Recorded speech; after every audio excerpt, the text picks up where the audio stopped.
Hello बच्चों। तो आज हम लोग क्लास 12 बिजनेस स्टडीज़ का चैप्टर नंबर 11 जो है मार्केटिंग, उसका क्विक रिवीजन करने वाले हैं माइंड मैप के थ्रू। इसमें कुछ निमोनिक्स भी हैं बेटा, तो उनको भी आप याद कर लेना सारी चीज़ों को। चैप्टर बहुत लेंदी है, इसलिए मैं क्या कर रहा हूँ, उसको दो पार्ट में डिवाइड कर रहा हूँ, पार्ट 1 एंड पार्ट 2। चैप्टर के वेटेज की बात करें बेटा, तो चैप्टर का वेटेज कितने मार्क्स का है? 10 मार्क्स का है। जो पूरी बुक है बेटा आप लोगों की, उसमें सबसे ज़्यादा वेटेज का चैप्टर है ये, और बहुत ज़्यादा इंटरेस्टिंग चैप्टर है। वीडियो आपको अगर पसंद है तो बेटा लाइक जरूर करना, ठीक है बेटा। चलो आगे स्टार्ट करते हैं चैप्टर को। मार्केटिंग की बात करें, लेकिन मार्केटिंग की बात करने से पहले बेटा दो कॉन्सेप्ट बता दूं आप लोगों को मैं। एक तो है मार्केटर और एक है मार्केट। देखो, मार्केटर का मतलब ये होता है कि जो भी सेलर होता है या फिर जो भी मार्केटिंग करता है उसको बोलते हैं मार्केटर।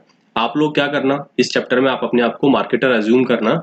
और मार्केट की बात करें तो मार्केट इज अ प्लेस जहां पर गुड्स एंड सर्विसेज एक्सचेंज होती हैं, उसको बोलते हैं मार्केट।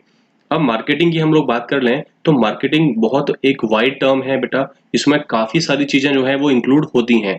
मार्केटिंग एक बहुत बड़ा शब्द है। इसमें मार्केट हो गया, मार्केटर आ गया, सेलिंग हो गया, या कोई भी शॉपिंग हो गया, सब चीजें इसमें इंक्लूड होती हैं। लेकिन अगर इसके कॉन्सेप्ट की बात करें तो बेटा कॉन्सेप्ट क्या बोलता है इसका? कॉन्सेप्ट इसका ये बोलता है कि जो मार्केटिंग है बेटा एक प्रोसेस है किसका? एक्सचेंज करने का, गुड्स एंड सर्विसेज को किसके बदले? पैसे के बदले, और for something of value of them. मतलब यहाँ पर जो लोग हैं, यहाँ पर लोग मतलब हैं जो सेलर है और जो बायर है, वो क्या करते हैं, वो गुड्स एंड सर्विसेज को एक्सचेंज करते हैं पैसे के बदले, या फिर समथिंग एल्स जो भी वैल्यूबल हो उनके लिए। जैसे कि पहले के टाइम पर बार्टर सिस्टम था। अब बार्टर सिस्टम में क्या होता था बेटा, मनी तो था नहीं उनके पास में, तो जो भी वो एक्सचेंज करते थे गुड्स के बदले गुड्स, है ना, तो वो भी क्या था बेटा, एक तरह से आपकी मार्केटिंग जो है वो भी कहलाएगा। ठीक है। अब मार्केटिंग के फीचर्स की बात करते हैं बेटा। मार्केटिंग के फीचर में जो पहला फीचर है बेटा वो है आपका नीड एंड वांट्स। तो बेटा मार्केटिंग आपको बताती है कि भाई कस्टमर क्या चाहता है, कस्टमर के लिए क्या बनाना चाहिए जो मार्केट में बिके। तो आपको उसके लिए पहले उसके नीड्स को आइडेंटिफाई करना पड़ेगा, टारगेट कस्टमर्स की, और वो गुड्स को डेवलप करना पड़ेगा या सर्विस को डेवलपमेंट करना पड़ेगा ताकि उसकी नीड्स जो है वो सेटिस्फाई हो जाए। ठीक है। जैसे मान लो नीड्स और वांट्स की बात करें तो आपका मन है कि आपके पास में एक फोन होना चाहिए। अभी फोन जो होता है बेटा वो दो टाइप का होता है। जैसे एक तो कीपैड वाला होता है, एक आपका आईफोन भी होता है। तो आपको अगर मोबाइल फोन चाहिए और आपने मोबाइल फोन कौन सा लिया, कीपैड वाला लिया, इसका मतलब आपकी नीड थी, जरूरत थी, इसलिए आपने क्या किया, फोन ले लिया। लेकिन अगर आप बोलोगे नहीं मुझे तो आईफोन ही चाहिए, तो उस केस में क्या होगा बेटा, उस केस में आपकी परचेसिंग पावर जो होगी बेटा वो क्या हो जाएगी, वो वांट पर आ जाएगी। परचेसिंग पावर जब आती है तब आपकी वांट अराइज होती है, और नेसेसिटी जब होती है बेटा तो आपकी नीड्स जो है बेटा वो फुलफिल वहां पर हो जाती हैं। उसके आगे वाले पॉइंट की हम बात करें, क्रिएटिंग अ मार्केट ऑफरिंग। देखो क्या होता है, जब भी आप गुड्स मार्केट में कोई गुड्स ऑफर करते हो तो उस गुड्स के अंदर काफी सारे फीचर्स जो है वो होने चाहिए, तभी जो है कस्टमर उसको परचेज करेगा।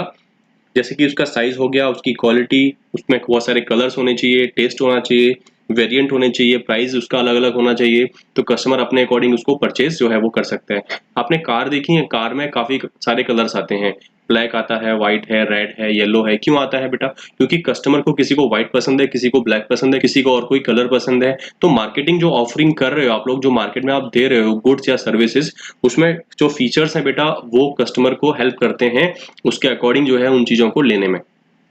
कस्टमर वैल्यू की बात करें बेटा हम लोग, तो क्या होता है बेटा, देखो कस्टमर कोई भी प्राइस पे करने को रेडी तब होगा जब उसको कोई बेनिफिट मिल रहा होगा आपके गुड्स से। क्योंकि आपके अलावा काफी सारे गुड्स हैं मार्केट में, तो वो उनमें से उसी गुड्स को लेगा जो उसकी नीड्स को सेटिस्फाई करेंगे, और उसके लिए क्या होगा बेटा, वैल्यू फॉर मनी होगा। या तो उसमें कोई वैल्यू एडिशन हो रही हो, या फिर आपने कोई इसको बेनिफिट ऐसा दिया हो, तो तभी आपके वो गुड्स जो है वो मार्केट में खरीदे जाएंगे। ठीक है। तो वैल्यू आपको क्रिएट करनी पड़ेगी अगर आपको कस्टमर से अपने गुड्स को खरीदवाना है तो। नेक्स्ट बेटा है एक्सचेंज मैकेनिज्म। अब एक्सचेंज मैकेनिज्म की हम लोग बात करें तो यहाँ पर क्या होता है बेटा, एक्सचेंज होता है, बिल्कुल होता है सर। कैसे होता है एक्सचेंज? एक्सचेंज मतलब जैसे आपने क्या किया, आपने गुड्स या सर्विसेज दिए और बदले में पैसा लिया आपने कस्टमर से, तो यहाँ पर क्या हुआ बेटा, एक्सचेंज हुआ। अब एक्सचेंज में कुछ इसके पिलर्स हैं। जैसे मान लो कम से कम यहाँ पर दो पार्टीज जो है होनी चाहिए। आपने कुछ ना कुछ ऑफर किया हो और कस्टमर से आपने कुछ ना कुछ लिया हो यहाँ पर, ठीक है, तो वो यहाँ पर होना चाहिए। कम्युनिकेशन होना चाहिए, डिलीवर भी होनी चाहिए, क्योंकि कम्युनिकेशन नहीं हो गया और डिलीवरी नहीं होगी तो इस केस में आपका जो सेल्स है वो पूरा नहीं हो पाएगा। और यहाँ पर फ्रीडम होना चाहिए एक्सेप्ट और रिजेक्ट करने का। ऐसा नहीं है कि कोई कस्टमर आपकी शॉप पर आया और आपने बोल दिया कि नहीं तुम मेरी शॉप पर आए तो मुझसे गुड्स लेके ही जाओगे।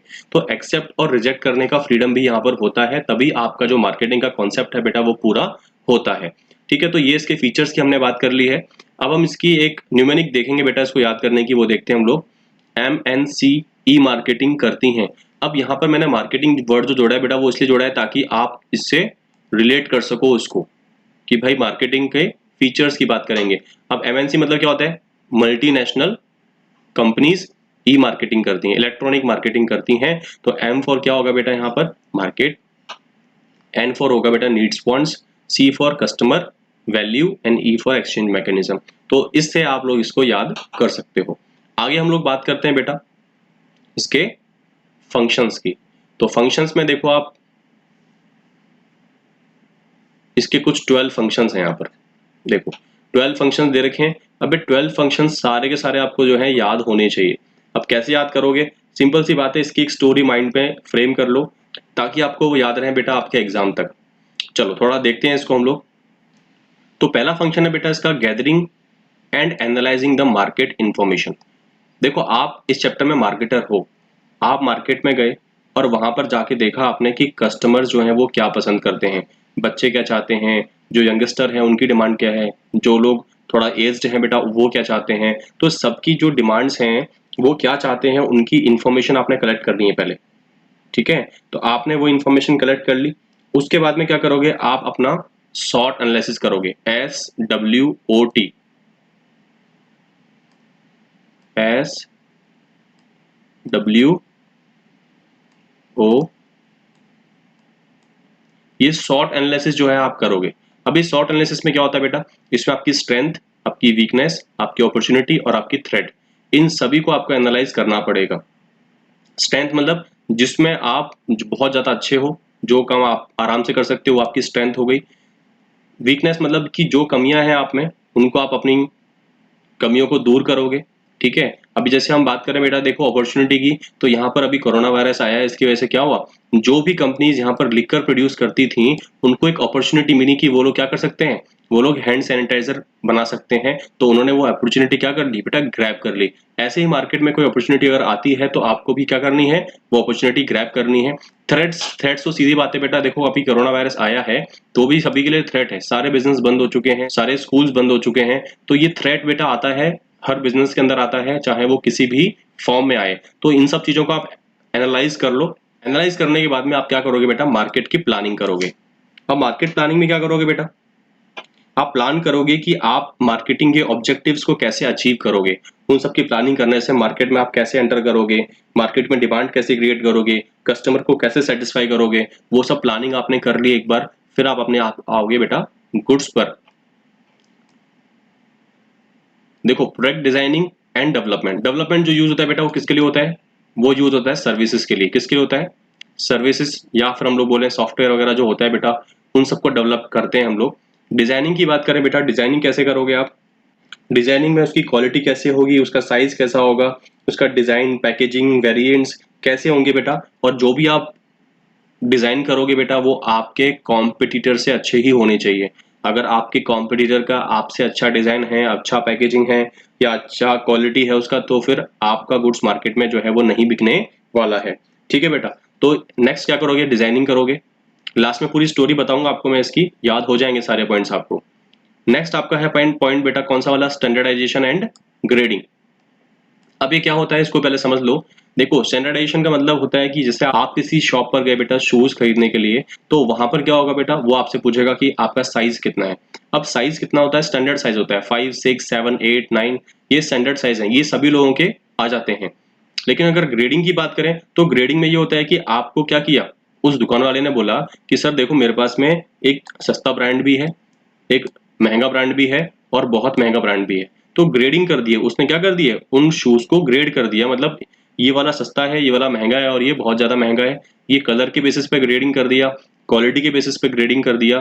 ठीक है, जो नंबर है बेटा वो तो स्टैंडर्ड साइज आ गया, लेकिन जो ग्रेडिंग उसने किया है उसको डिफरेंट डिफरेंट साइज में, क्वालिटी में, प्राइस में उसने डिस्ट्रीब्यूट कर दिया। अब कस्टमर के अकॉर्डिंग क्या करेगा, कस्टमर अपने अकॉर्डिंग क्या करेगा, उनको वो चूज कर सकता है।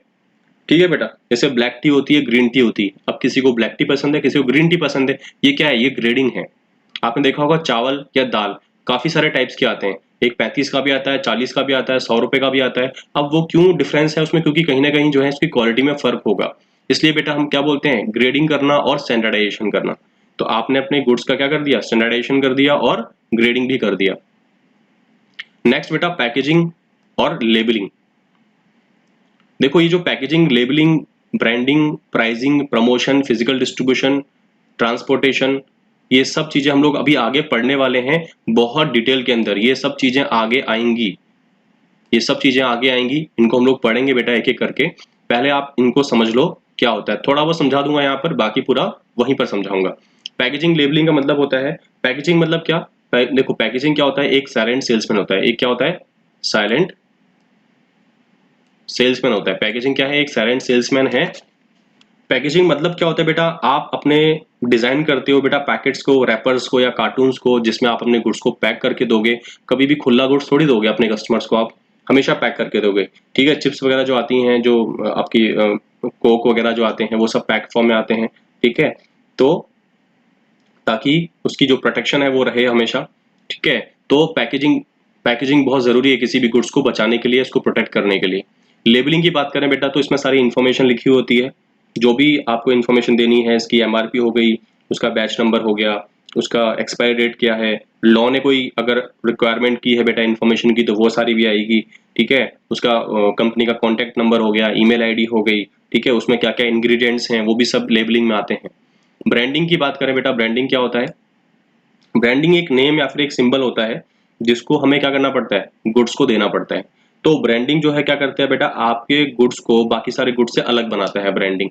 आप एप्पल का आईफोन देखा है आपने, उसके पीछे एक ब्रांड का सिंबल होता है, वो उसका ब्रांड है। BMW की कार देखी है आपने, उसमें जो उसका सिंबल है बेटा, वो भी उसका क्या है? ब्रांड है। अब ये ब्रांड हेल्प कैसे करता है कंपनीज को ग्रो करने में? मान लो कोई एक ब्रांड है जो बहुत फेमस है, अब वो कुछ नया चीज भी लेके आएगा तो भी वो बिकेगा। तो एक बार आपने ब्रांड क्रिएट कर लिया तो आगे तक आप आराम से पैसा कमा सकते हो उससे। चलो आगे बात करते हैं बेटा प्राइसिंग। ये प्राइसिंग जो है बेटा वो बहुत ज्यादा इंपॉर्टेंट है, बहुत ज्यादा इंपॉर्टेंट है किसी भी प्रोडक्ट को डिजाइन करने में या उसको बनाने में। अगर आपके गुड्स की प्राइस काफी ज्यादा है तो उस केस में कस्टमर्स को परचेज नहीं कर पाएंगे, क्योंकि वो उनकी बाइंग कैपेसिटी से बाहर है। तो प्राइसिंग एक इंपॉर्टेंट कॉन्सेप्ट है बेटा, जिसको डिसाइड करने के लिए आपको बहुत सारे फैक्टर्स को ध्यान में रखना पड़ता है। ठीक है, तो अगर प्राइस ज्यादा होगी तो डिमांड उसकी कम हो जाएगी ऑटोमेटिकली। तो प्राइसिंग आपको ऐसी रखनी है ताकि हर बंदा उसको खरीद सके। तो इसको हम लोग पढ़ेंगे बेटा प्राइस मिक्स के अंदर। प्रमोशन मतलब गुड्स को कैसे करके आप प्रमोट करोगे। ठीक है, तो प्रमोशन मतलब होता है जो भी आप इंफॉर्मेशन देते हो बेटा कस्टमर्स को प्रोडक्ट के बारे में। ठीक है, इसमें काफी सारे तरीके भी होते हैं, जैसे एडवर्टाइजिंग कर दिया, पर्सनल सेलिंग हो गई, पब्लिसिटी कर दी, सेल्स प्रमोशन कर दिया। तो ये सब प्रमोशन के तरीके होते हैं, इसकी भी बात हम लोग आगे करेंगे। नेक्स्ट बेटा आपका है फिजिकल डिस्ट्रीब्यूशन। देखो फिजिकल डिस्ट्रीब्यूशन में क्या होता है कि जो गुड्स है बेटा वो तो बनते हैं एक जगह पर, और उनको पूरे ऑल ओवर इंडिया में या पूरे वर्ल्ड में उसको पहुंचाना पड़ेगा। अब पहुंचाने के लिए आप थोड़ी लेके जाओगे गुड्स को, सब लोगों के घर पे थोड़ी लेके आओगे आप। आपको उसके लिए होलसेलर और रिटेलर्स को अपॉइंट करना पड़ेगा कि भाई आप मेरे गुड्स को कस्टमर्स तक पहुंचा देना। कोई चीज है जो, जैसे मान लो कि असम की बात करें तो वहां पर चाय मैन्युफैक्चर होती है दार्जिलिंग के अंदर। अब वहां से चाय पूरे इंडिया में आपको भेजनी है। अब जो चाय है पूरे इंडिया में कैसे जाएगी बेटा? कंपनी का मालिक देने आएगा आपके घर पे? नहीं देने आएगा ना। तो कौन देने जाएगा बेटा? जो रिटेलर होता है बेटा वो शॉप पर रखेगा आपकी, और आप वहां से लेके आओगे। तो फिजिकल डिस्ट्रीब्यूशन में कुछ चैनल्स होते हैं बेटा, वो भी हम लोग पढ़ेंगे आगे। अगर फिजिकल डिस्ट्रीब्यूशन आप जो कर रहे हो बेटा वो कैसे करोगे? वो ट्रांसपोर्टेशन से करोगे ना, बाय रोड करोगे या बाय रेल करोगे या बाय एयर करोगे, कैसे भी करके उन गुड्स को वहां तक कैसे पहुंचाओगे? ट्रांसपोर्टेशन से पहुंचाओगे, सिंपल सी बात है। ठीक है, नेक्स्ट आपका क्या होता है बेटा? Storage and where housing.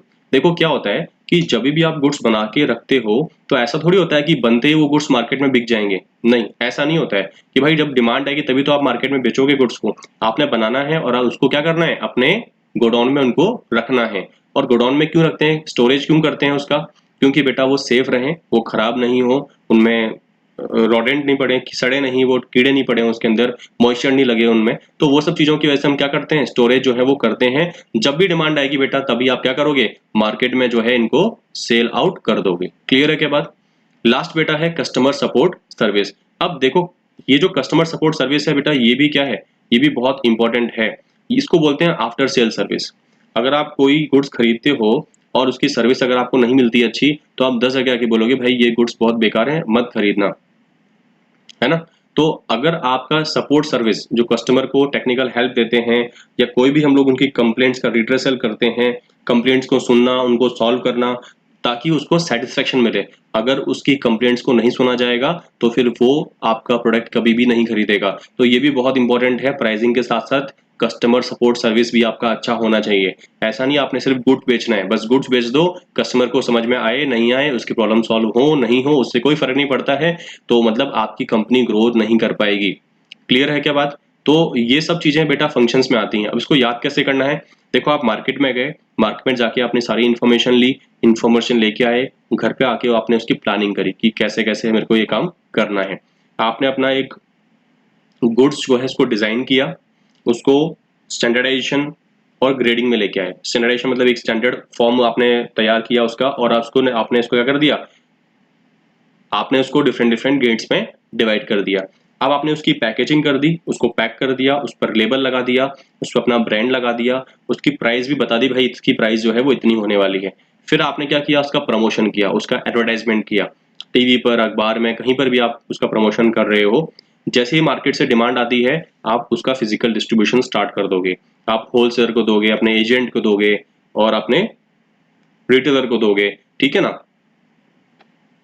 अब वो चीज करने के लिए आपको चाहिए ट्रांसपोर्टेशन। बाय ट्रक करोगे, बाय रोड या बाय एयर करोगे या बाय रेल करोगे, तो ये ट्रांसपोर्टेशन के मीडियम आपको चाहिए होंगे। फिर आपने गुड्स अगर ज्यादा बना लिए तो बेटा क्या करोगे, पहले उसको स्टोर कर दो, वेयर हाउसिंग में डाल दो, और बाद में जब कस्टमर्स को खरीदेंगे तो उनको कोई ना कोई दिक्कत आएगी। अब कोई ना कोई दिक्कत आएगी तो फिर आप उसको रिजॉल्व करोगे। तो सिंपल सा एक कहानी की तरह इसको सबको याद कर लो। बहुत ईजी है सारे फंक्शंस, एग्जाम में कभी कभी आपसे पूछ लेगा। चलो आगे बात करते हैं बेटा इसके मार्केटिंग मैनेजमेंट फिलोसफीज की बात करते हैं। किसकी बात करते हैं? फिलोसफीज की बात करते हैं। देखो फिलोसफीज बहुत इंपॉर्टेंट है इस चैप्टर के अंदर, तो फिलोसफीज को बहुत अच्छे से समझ लेना, ठीक है। चलो स्टार्ट करते बेटा फिलोसफीज। चलो बेटा बात करते हैं। देखो पहला जो आपका फिलोसफी है वो है बेटा प्रोडक्शन कॉन्सेप्ट। अब इसमें किसकी बात करता है बेटा? इसमें वॉल्यूम ऑफ प्रोडक्शन की बात करता है। मतलब आपकी जो क्या है, क्वांटिटी की बात कर रहा हूँ। किसकी बात कर रहा हूँ? क्वांटिटी। क्वांटिटी मतलब क्या होता है, आपने कितना क्वांटिटी जो है प्रोड्यूस किया, उसको इंक्रीज करने की बात करना है। अब यहाँ पर क्या होता है बेटा, पहले के टाइम पर जो कंपनीज थी वो काफी कम थी और डिमांड बहुत ज्यादा थी। तो यहाँ पर कंपनीज ने क्या सोचा कि प्रॉफिट कमाने के लिए हम क्या करें, हम अपने प्रोडक्शन को बढ़ाते हैं और अपनी जो कॉस्ट है बेटा उसको कम करते हैं। अगर आप प्रोडक्शन को बढ़ाओगे और कॉस्ट को कम करोगे तो बेटा क्या होगा, आपका प्रॉफिट मार्जिन जो है वो बढ़ जाएगा। अब प्रॉफिट मार्जिन बढ़ जाएगा तो हर कंपनी को क्या कमाना है बेटा, प्रॉफिट कमाना है। तो उस केस में क्या था, प्रोडक्शन कॉन्सेप्ट जो है उन्होंने यूज किया स्टार्टिंग में, कि प्रोडक्शन कॉन्सेप्ट में क्या होगा, आपका जो प्रोडक्शन है वो बहुत लार्ज स्केल पे होगा, जिससे आपकी कॉस्ट जो है वो क्या हो जाएगी, कम हो जाएगी, ठीक है, और आपका प्रॉफिट मार्जिन क्या हो जाएगा, बढ़ जाएगा। लेकिन क्या होता है इसमें दिक्कत है कि हर बंदा सस्ता सामान नहीं लेता है। हर बंदा सोचता है कि अगर सस्ता है तो ये बेकार है या फिर इसकी जो क्वालिटी है वो खराब है, ठीक है। तो यहाँ पर क्या होगा, यहाँ पर एक टाइम के बाद में क्या होगा, आपकी जो सेल्स है बेटा वो कम हो जाएगी, ठीक है। एक्सेप्शन भी होते हैं इसके अंदर, लेकिन नॉर्मली मैं बात कर रहा हूँ। नेक्स्ट जो है बेटा वो है आपका प्रोडक्ट कॉन्सेप्ट। इसमें क्या था बेटा, आपकी प्रोडक्ट की जो क्वालिटी है, यहाँ पर किसकी बात की थी, क्वांटिटी की। यहाँ किसकी बात करेंगे, क्वालिटी की बात करेंगे। यहाँ पर आपने क्या किया, आपने अपने गुड्स की क्वालिटी जो है वो इंक्रीज कर दी। अब जैसे आप क्वालिटी इंक्रीज करोगे तो आपको पता है कि इसकी प्राइस भी बढ़ेगी।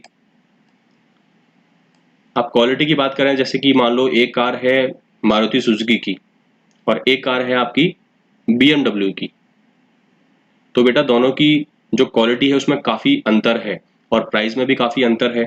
अगर आप अच्छी क्वालिटी देते हो तो उसके लिए आप प्राइस भी बहुत ज्यादा चार्ज करोगे। अब प्राइस ज्यादा चार्ज करोगे तो बेटा क्या होगा, आपका प्रॉफिट बढ़ेगा तो सही, लेकिन क्या होगा, हर बंदा उस चीज को परचेज नहीं कर पाएगा। तो एक लिमिट के बाद में क्या हो जाएगा बेटा, प्रॉफिट ज्यादा नहीं कमा पाओगे आप लोग। तो प्रोडक्ट कॉन्सेप्ट में क्या होता है बेटा, क्वालिटी जो है वो बढ़ाते हैं। तो पहले फर्म क्वांटिटी पे थे, अब क्वालिटी पे आ गए, ठीक है। इसमें आप एक एग्जांपल और देख सकते हो, जैसे मान लो हम बात करते हैं टाटा नैनो की।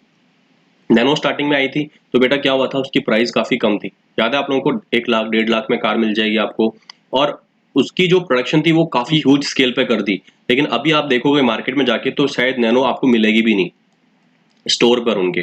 तो बेटा प्रोडक्शन कॉन्सेप्ट में यही बताया है कि आपको क्या करना है, आपको प्राइस इतनी भी कम नहीं करनी है, ठीक है, जिससे कि आपकी गुड्स बिके ही नहीं। और प्रोडक्ट कॉन्सेप्ट की बात हमने कर ली है भाई, क्वालिटी जो है वो अच्छी होगी तो प्राइस बढ़ेगी, प्राइस बढ़ेगी तो क्या होगा, लोगों की परचेसिंग पावर इतनी होती नहीं है कि वो उस चीज को परचेज कर सकें।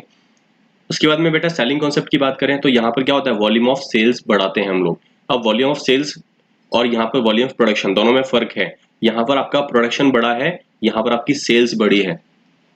सेल्स कैसे बढ़ाओगे, सेल्स मतलब बढ़ानी है आपको तो क्या करोगे, एग्रेसिव सेलिंग टेक्निक्स को यूज करोगे या फिर आप प्रमोशनल एडवर्टाइजमेंट वगैरह करोगे, प्रमोशनल टेक्निक्स को यूज करोगे। लेकिन ये जो प्रमोशन करते हो बेटा आप, ये एडवर्टाइजमेंट करते हो बेटा, ये शॉर्ट टर्म के लिए ही अच्छा है।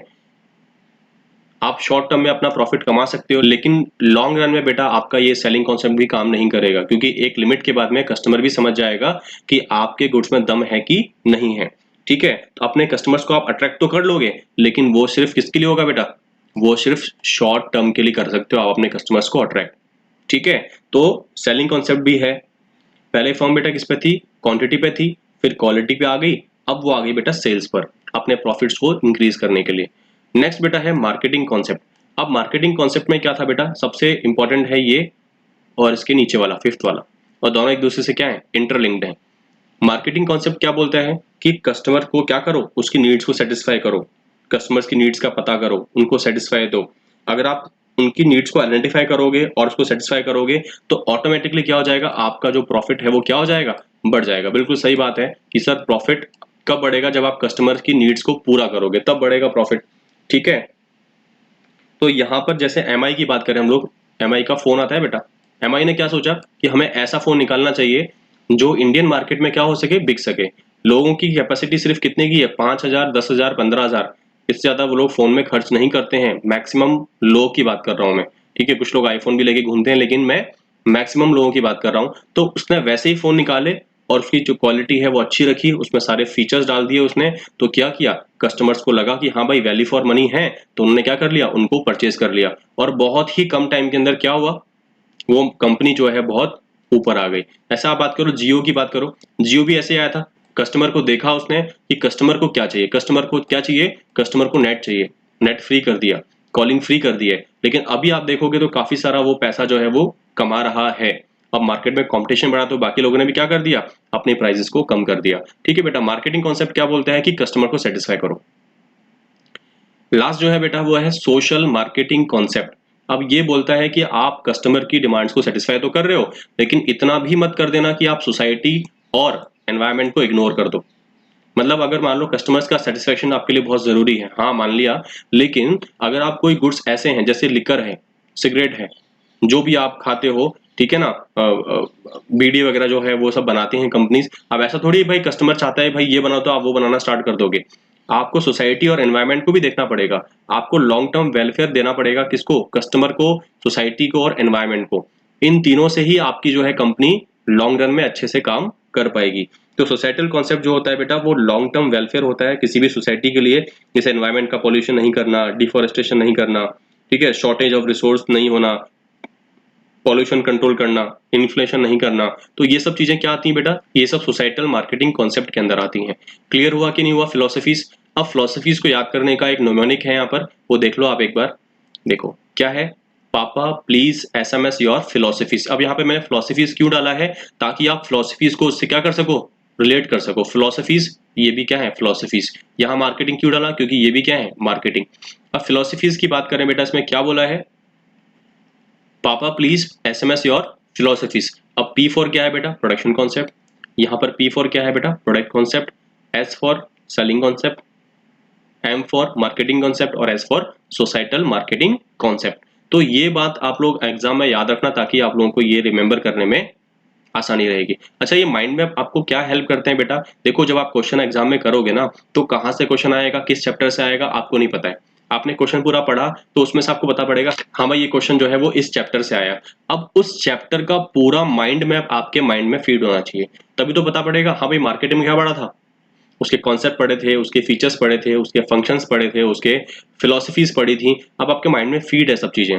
अब आप क्या करोगे, आपने क्वेश्चन पढ़ा, चैप्टर का आपको याद आ गया भाई इस चैप्टर का है, अब उस चैप्टर में कितने टॉपिक्स थे, कहाँ कहाँ पर वो टॉपिक्स थे, आपको वो याद आना बहुत जरूरी है, तभी आप उस क्वेश्चन को देख पाओगे या कर पाओगे। क्योंकि क्वेश्चन का आंसर टफ नहीं होता है, क्वेश्चन टफ होता है। अगर क्वेश्चन आपने क्रैक कर लिया बेटा तो आंसर तो हर बंदा लिख सकता है, हर बच्चे को याद होता है आंसर, लेकिन क्वेश्चन समझ नहीं पाता है वो। तो क्वेश्चन समझ गए आप लोग, आपको पता पड़ गया इस चैप्टर से क्वेश्चन आया है, इसमें ये टॉपिक्स थे, तो आप आराम से उसका आंसर जो है वो लिख सकते हो। इसलिए माइंड मैप जो है बेटा बहुत जरूरी है, ये सिर्फ रिवीजन के लिए है, इसमें से मैं सब कुछ नहीं करा रहा हूँ आप लोगों को स्टार्टिंग से लेकर एंड तक कि भाई सब कुछ पढ़ा दूंगा, उसकी क्लासेस जो है वो बाद में चलेंगी, लेकिन अभी सिर्फ आपके एग्जाम के लिए ये सिर्फ माइंड मैप तैयार किए हुए हैं। चलो आगे बात करते हैं बेटा, जो आपकी इस चैप्टर का लास्ट टॉपिक है।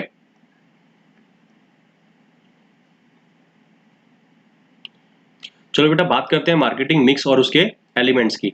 ठीक है बेटा, तो इसमें मार्केटिंग मिक्स का पहले मतलब समझ लो, मार्केटिंग मिक्स का मतलब होता क्या है।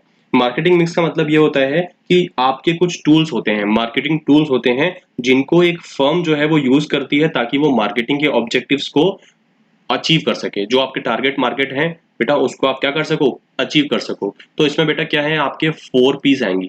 4 पीस मतलब प्रोडक्ट का mix, price mix, physical distribution mix और प्रमोशन मिक्स। अब इन चारों को आपको बहुत डिटेल में पढ़ना है। अब ये चारों के चारों टॉपिक जो हैं बेटा मैं यहाँ पर कवर नहीं कर सकता हूँ कि ऑलरेडी वीडियो काफी लेंथी हो चुकी है, इसको मैं नेक्स्ट वीडियो में कवर करूंगा इन चारों को और बहुत अच्छे से आपको समझा दूंगा सब कुछ। जैसे प्रोडक्ट मिक्स की बात करें तो प्रोडक्ट मिक्स में होता क्या है बेटा, देखो प्रोडक्ट मिक्स में क्या होता है, जो भी आप डिसीजन लेते हो प्रोडक्ट से रिलेटेड वो सब कहाँ पर आएगा बेटा, वो आएगा प्रोडक्ट मिक्स के अंदर। जो भी आप डिसीजन लोगे बेटा प्राइस के लिए वो आएगा प्राइस मिक्स में, जो भी आप डिसीजन लोगे फिजिकल डिस्ट्रीब्यूशन के लिए वो आएगा फिजिकल डिस्ट्रीब्यूशन में, और जो भी आप डिसीजन लोगे प्रमोशन के लिए वो सब आएगा बेटा प्रमोशन मिक्स के अंदर। प्रोडक्ट में क्या क्या आता है, ब्रांडिंग हो गया, पैकेजिंग हो गया और लेबलिंग हो गया। यहाँ पर मैंने बहुत कम बात की थी आपसे, अब यहाँ पर आपको मैं वो पूरा समझाऊंगा कि ब्रांडिंग क्या होता है, उसके एडवांटेजेस क्या होते हैं, उसके फंक्शंस क्या होते हैं, वो सब चीजें हम लोग यहाँ पर आएंगे। टाइप्स ऑफ पैकेजिंग क्या होती है, ठीक है ना, वो सब चीजें हम लोग बात करेंगे यहाँ पर। प्राइसिंग में क्या करेंगे, कुछ फैक्टर्स को हम ध्यान रखेंगे, जैसे मैंने आपसे बात की थी यहाँ पर कि प्राइसिंग को डिसाइड करते वक्त कुछ फैक्टर्स का आपको ध्यान रखना पड़ेगा, तो वो सारे फैक्टर्स हम लोग यहाँ पर देखेंगे। फिर नेक्स्ट आपका आएगा फिजिकल डिस्ट्रीब्यूशन, जिसमें कुछ कंपोनेंट्स भी आएंगे और कुछ चैनल्स भी आएंगे। यहाँ पर भी बात की थी हमने फिजिकल डिस्ट्रीब्यूशन की, होलसेलर रिटेलर वगैरह जो है वो जितने भी लोग आते हैं उसमें वो सब यहाँ पर आने वाले। प्रमोशन की हम बात कर चुके हैं, देखो यहाँ पर थोड़ा सा बात की थी प्रमोशन की कि एडवर्टाइजमेंट कैसे करते हैं, इसमें कुछ तरीके हैं एडवर्टाइजमेंट करना या पर्सनल सेलिंग करना, सेल्स प्रमोशन करना, पब्लिक रिलेशन डेवलप करना।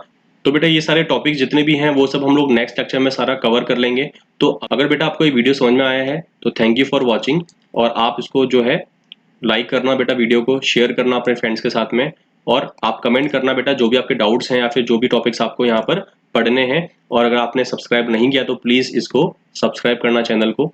ठीक है, थैंक यू बेटा।